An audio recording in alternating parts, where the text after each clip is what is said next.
Всем привет, дорогие друзья, с вами я Назар, вы на канале Добрый Таджик.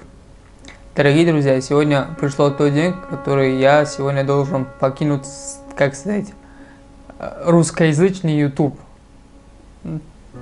Я, как сказать, как бы не был в этом теме, как сказать, я не был знаменит в России, и также не хочу быть знаменитым, потому что это к хорошему никогда не приведет, так как много есть причины, как сказать. Я был больше года именно в YouTube, вел на русском языке.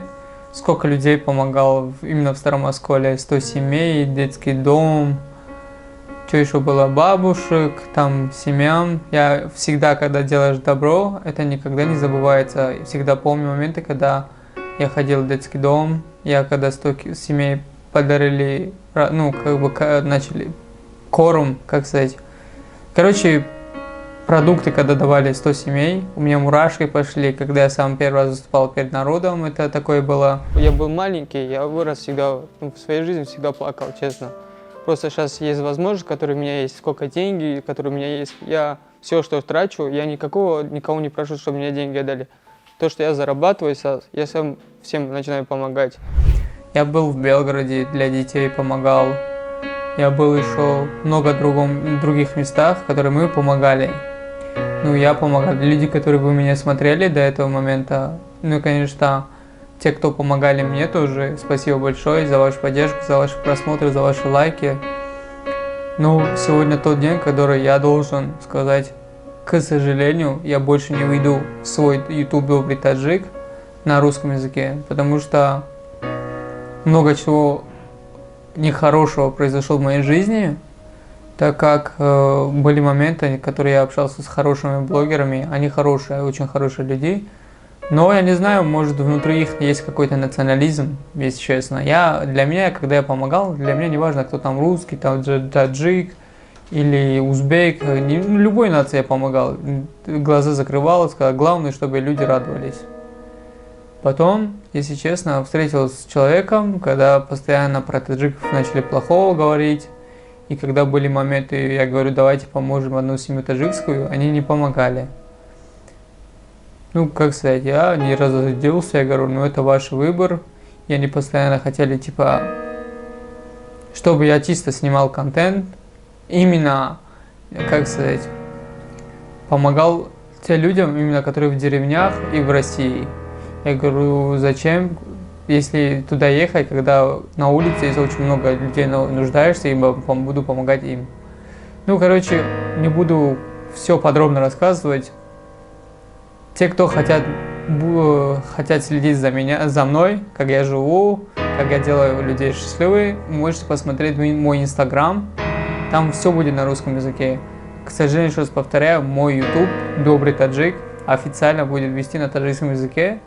Если вам интересно будет смотреть, услышать, как мы на таджикском общаемся, пожалуйста, останьтесь. Если нет, те, кто не понимает наш язык, можете отписаться. Мы старались целый год. Больше года, можно сказать. Сегодня тот день, который я могу сказать спокойно, что я ухожу с YouTube российского. Не буду больше вести YouTube на русском языке. Всем спасибо большое за понимание, всем хорошего, миром, добра, спасибо большое.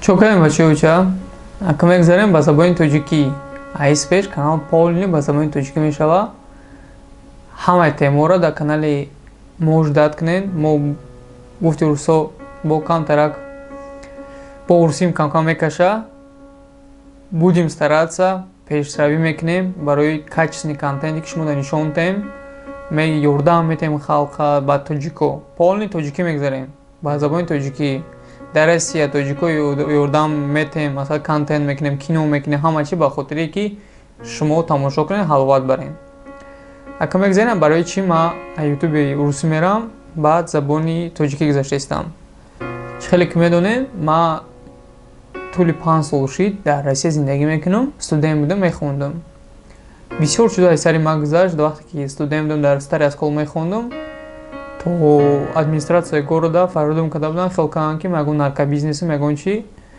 шигунай худо ҳаманча доказат кардам, ки не, ман интернетда кор мекунам, чи хеле ҳамата бисёр одамото медонен. Баъд рости гап бо бандитошам ай қафом шидан. Да аҳамиятшо надодам, ай ҷиҳате ки як диса бародари урусум мақсад вазбиндан мешиносанд, исесо мара нарасидан рости гап. Донишгоҳро буд кардем, оста ватан рафтем, дар ватан камтар кори дасти худмона дар халқ расондем, чанд қайтонистем, добри дила кардем ва обратно омадем донишгоҳи магистратурахони Москва. Дар Москва як дисе бародар қати ҳамҷош мақсад шинос шидем. Баъд ички ман фаҳмидем ки ман добри дила бисёр кор мекардан, урусан рости гап. Добри дила қати бисёр кор сару кор мекунанд. Баъд моментҳое мешид ки маро мегуфтанд ки ҳамхеле оилаҳо биёрдам битем. Ман хай буҷети хума пешниҳод мекардам, медодамшон. Баба ма дастуратро гирифта рӯӣ мекарданд ки мо хай накадем. Хай ман хирсам ки одамо добри дила кардестанд, ёрдам доистанд халқа. Баъд вазъият шид ки як-се оила омада тоҷик навист, моро ёрдам бите. Дар замеган ку 100 рӯз шоҳ, як рӯз гадо. Ҳамин моменте буд ки надоштам ягон сум, ба худо қасам. Моменте буд ягон сум надоштам. Баъд ҳамон бародарои урус ки добри дила заниматся мекунанд, ҳамора гуфтам ки хай на бародаро, имрӯз рӯзи ман шароитам камтар систай, биёед шумо маро ёрдам битем, ман оилаҳоро ёрдам битам. Бо негуфтанд. Хай чӣ бигӯм, миҷада ман тоҷикам, мара номусам намебардора вақте ки тоҷикора ёрдам надодан, айҷати ки ман ҳар сухани ода сум медодам, як одамои уруса ёрдам медодем, мо тоҷикора ёрдам надодан. Хай гуфти ки або ман тоҷикам, мара дилам сахт ранҷид. Намеша хеле барое ки ҳамон қа мекунӣ барои як сухани кардани мо отказ мекунанд. Хай чӣ бигӯм, ҳаётай. Дар ин ҳаёт ҳама чи мумкин аҷзат кардан. Ҳай сипас мекунем контенти хуби тоҷикии худмона пеш мебарем ки шумо гуфти рӯсо кайф кунем. Хай на гапҳо дур намерем бародаро. Чӣ ки дидем дар аэропортҳои Россия бисёр халқи тоҷик дар аэропортҳо хоб карданд. Камтар 5-6 рӯз задержка кардак, самолетҳо рейсҳо админӣ шиданд. Масалан бисёр чизо қати нашид рафта, тоҷико натонистанд рафта. Хай мо рафтем дасти кӯмакмо расондем. Бисёр вақте ки омаданд аэропорт, русо ҳайрон монданд ки мо куҷо омадем. Мо вақте мерем халқа ёрдам метем, хай молодси гуфтам, мора мондан дуромадем, халқа тақсим кардем. Раҳмати калом бародароида ки беғарзаи мо бо бисёр халқа ёрдам доданд. Дар уҷа чӣ хеле медонем, беғарзаи тоҷико, узбеко буданд ва дигар миллатҳо буданд. Тоҷикое ки бисёр авқот мемонд, дигар миллатҳо тақсим мекарданд. Баъд ҳамдигарро дастгирӣ мекунем. Рости гап дар ҳамон моменте ки мо тоҷикоро ёрдам доста будем, ҳамунҷа урусҳо ҷанг карданд хичон ба хичон. Баъд причинаш фаҳмидем ки як занак мега мо ай Истанбул дар 4 рӯз будем, ами Истанбула Москва наметавонист купарида. Урусҳои хичон мондагӣ буданд. Баъд занак разбора бардошт ки чӣ ба иён метавон када ҳамдигарашо ёрдам карда, аммо урусҳо вақте 4 рӯз мондем, як ризаксияш 200-300 ҳазор рубл дора, крисавори ягон чи намехара. Хай мо хеле хирсан шудем ки мо ба чишмои уво дида моро ҳарчи пас мезананд, но мо дружнитарем чем уво. Барои ҳамин ҷиҳат оста ютуб мерем, ютуби урусӣ, чиста мешавем тоҷикӣ. Ба ҳамин гапа дроз намекунем. хмона дар роликҳои пешмеомадагӣ старатся мекунем ки качественный контент барои шумо кунем. Дар канали мо обуна шавед ҳама вақт. Паноҳамад ба худо. Ба шумо будам ман Назар Назаров, таҷикистанец.